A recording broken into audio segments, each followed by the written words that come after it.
मुख्यमंत्री मनोहर लाल खट्टर जी, आपकी 9 साल की फेल सरकार से जो 9 सवाल आम आदमी पूछ रहा है, उसमें से आज चौथा दिन चौथा सवाल, और चौथा सवाल जुड़ा हुआ है प्रदूषण और पराली के मुद्दे से। मुख्यमंत्री जी, आज सुबह जब आप उठे, जब हरियाणा के लोग उठे, तो पूरे देश के सबसे प्रदूषित 12 शहरों में से 6 शहर हरियाणा के थे। आखिर क्यों हरियाणा के लोगों को जहरीली सांस लेने के लिए मजबूर होना पड़ रहा है? आखिर आपकी सरकार ने प्रदूषण से संबंधित प्रबंधन का कोई भी इंतजाम क्यों नहीं किया? आपकी सरकार में प्रदूषण लगातार हरियाणा के अंदर क्यों बढ़ता चला गया?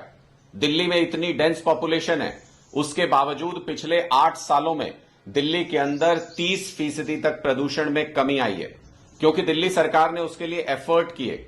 वहां पर सीएनजी की बसें चलती थी, अब इलेक्ट्रिक बसें चलाई गई। हरियाणा में डीजल की बसें चलती थी, आपने सीएनजी की तरफ जाने का और उसके बाद इलेक्ट्रिक बसों की तरफ जाने का कभी नहीं सोचा, कोई ख्याल नहीं आया, इस बारे में आपने कोई कदम नहीं उठाया। दूसरा, वहां पर अगर आप देखेंगे दिल्ली में, वहां पर कूड़ा जलाने पर पाबंदी है, वहां पर उसके लिए 600-700 टीमें डिप्लॉय की गई हैं, उसमें कमी आई। वहां पर कचरा प्रबंधन की व्यवस्था की गई। हरियाणा के अंदर आज तक कचरा प्रबंधन की कोई व्यवस्था नहीं है। हर शहर में कूड़ों के ढेर आप देख सकते हैं, हर शहर में कूड़े को जगह जगह पर जलाया जाता है। तीसरी और सबसे महत्वपूर्ण बात, आपने ग्रीन कवर बढ़ाने के लिए काम नहीं किया। हरियाणा में ग्रीन कवर बढ़ाने के लिए आपने क्या किया? इसी तरीके से जब पराली की समस्या हर साल हरियाणा के सामने आती है, तो आप जो पीड़ित किसान हैं उन्हीं को दोषी बताकर उनके ऊपर सारा दोष मढ़ के आप अपने सर से वो जिम्मेदारी उतार लेते हैं। मुख्यमंत्री जी, ये सरासर गलत है, क्योंकि पराली प्रबंधन करने में आपकी सरकार फेल रही है। पराली का प्रबंधन सरकार की जिम्मेदारी है। किसानों के पास इतने संसाधन नहीं होते कि वो पराली का प्रबंधन कर सके।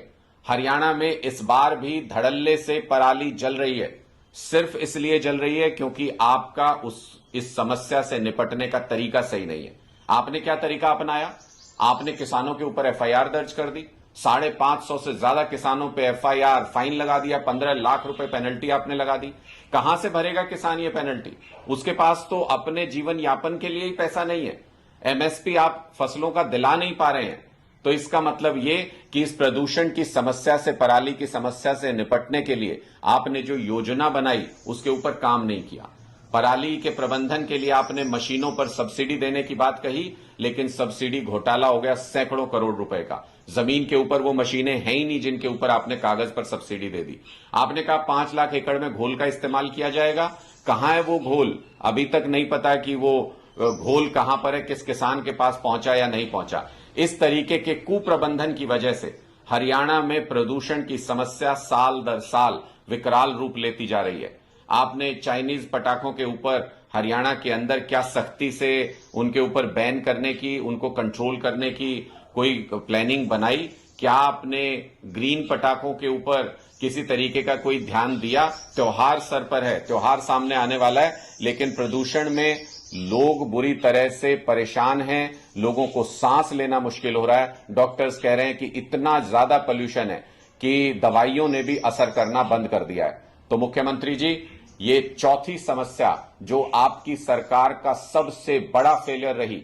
आपकी सरकार के 9 सालों में हरियाणा में प्रदूषण लगातार बढ़ता जा रहा है, और आज के दिन की स्थिति यह है कि पूरे देश में, जिसमें मेट्रो सिटीज भी आते हैं, इतने बड़े बड़े शहर आते हैं, उन सारे शहरों को पीछे छोड़ते हुए हरियाणा के 6 शहर सबसे ज्यादा प्रदूषित शहरों की लिस्ट में शामिल हैं।